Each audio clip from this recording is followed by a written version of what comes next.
Be reflective. Go home at night after because you'll have a rough day when you do a cultural exchange. There's always a long day where you're really frustrated because you don't speak the language, or like somebody did something that you're like, oh, we wouldn't do that back at home or whatever.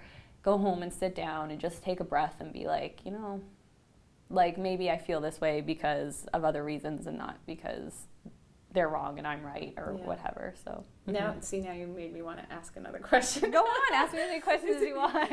You had mentioned going home and reflecting, and it's interesting that you say that because I took a journal. Oh, good. That's good. Again, because I was kind of I went to Croatia on my own. I didn't really have any other, I guess, like familiar students, and plus I went there with my family, so I wasn't really connected with the students in the dorm, and so I had my husband to kind of debrief to, but he's from a different world than than the healthcare world, so he only had so much to be able to offer. My husband too. He's a teacher, like very uninterested in healthcare. Sometimes that's really good too, because it is provide actually a different perspective when you're not thinking inside of the box. You can think outside the box. Sometimes I find he's very helpful for that.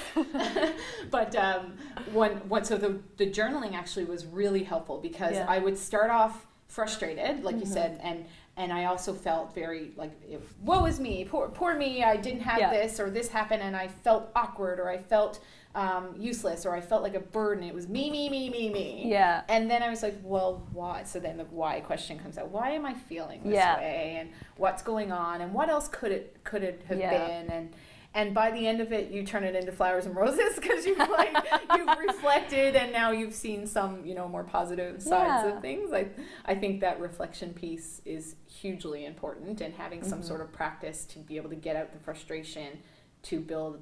That's where the learning comes. I think a lot of the times you either do it by talking like we are, or you do it in a journal or some sort of manner, and getting to that. So you had mentioned about